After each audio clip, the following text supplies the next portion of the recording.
स्वागत है आपका द डुल डिस्पैच में। हर इंसान की लाइफ में अप एंड डाउन वाला फेज आता है। जो इस फेज से पार पा लेता है वो आगे जाके सक्सेसफुल बन जाता है। और जितने भी सक्सेसफुल है वो आमतौर पर ये कहते हैं कि हमने ये बुक पढ़ी, वो बुक पढ़ी, जिससे हमारा माइंडसेट चेंज हो गया। अगर किताबों का नाम आता है तो सबसे ऊपर आता है भगवत गीता। भगवत गीता एक बुक नहीं, एक रिलीजियस बुक नहीं, ये हमारा इमोशन है। अगर हम भगवत गीता के उपदेश को अपने जीवन पर लागू करते हैं तो हमें कामयाब होने से कोई नहीं रोक सकता।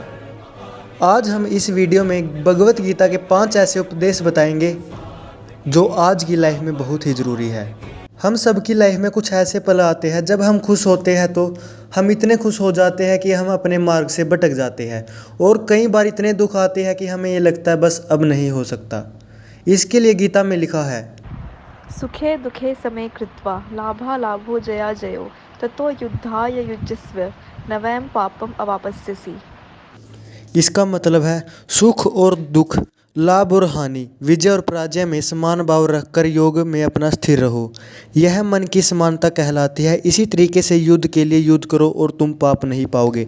इस श्लोक में संदेश मिलता है कि हर व्यक्ति को अपने उत्साह, दुख, प्रयास में सेम फीलिंग रखनी चाहिए। इसी से हम अपनी मानसिक शांति पा सकते हैं। उपदेश नंबर 2।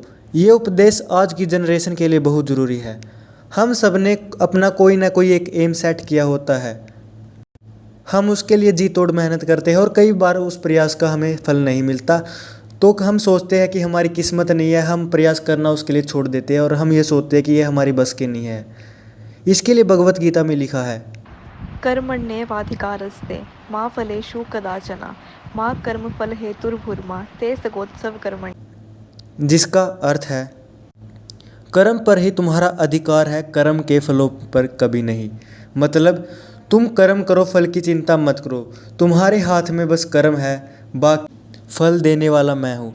इसलिए कर्म को फल के लिए मत करो, कर्म को कर्तव्य के लिए करो। उपदेश नंबर 3। आजकल हम सब देखते हैं कि जो लोग पापी होते हैं वो आगे निकल जाते हैं और जो अपने धर्म पर अडिग रहते हैं वो कहीं ना कहीं पीछे रह जाते हैं। इसके लिए भगवत गीता में लिखा है, यदा यदा हि धर्मस्य ग्लानिर्भवति भारत अभ्युत्थानमधर्मस्य तदात्मानं सृजाम्यहम् पवित्राणाय साधूनां विनाशाय च दुष्कृतां धर्म संस्थापनार्थाय संभवामि युगे युगे।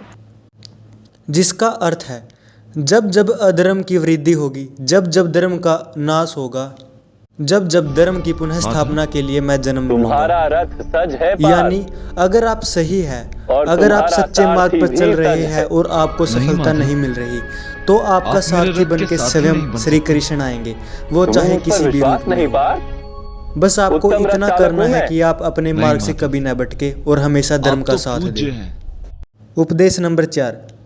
ये तो हम सबकी लाइफ में होता है। जब हम स्ट्रगल फेज में होते हैं तो हम भगवान को याद करते हैं, पर जब हमें उनका फल मिल जाता है तो हम भगवान को याद नहीं करते।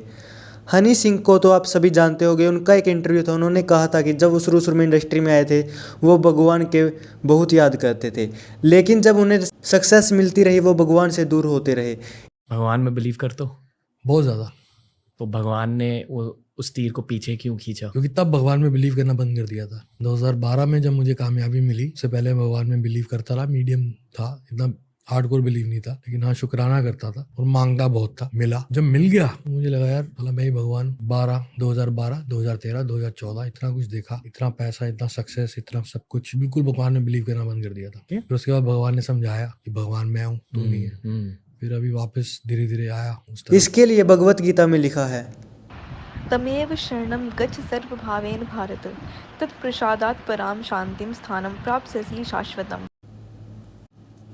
इसका मतलब है तुम्हारी लाइफ में कोई भी फेज हो, चाहे स्ट्रगल फेज हो या तुम्हें सक्सेस मिल गई हो, पर तुम्हें परम शांति तब मिलेगी जब आप भगवान की शरण में होते हैं।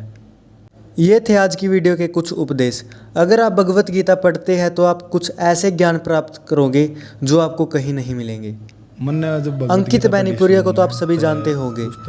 उन्होंने अपने एक इंटरव्यू में कहा है कि भगवत गीता ने उनकी लाइफ पूरी तरह से चेंज कर दी। अगर आप अपने मार्ग से भटक रहे हो तो भगवत गीता ही एक ऐसा रास्ता है जो आपको सही ट्रैक पे ले आएगा। भगवत गीता कोई झूठ नहीं है, ये हमारी संस्कृति है, ये हमारा सबसे बड़ा टीचर है। मिलते हैं अगली वीडियो में। जय हिंद, जय भारत।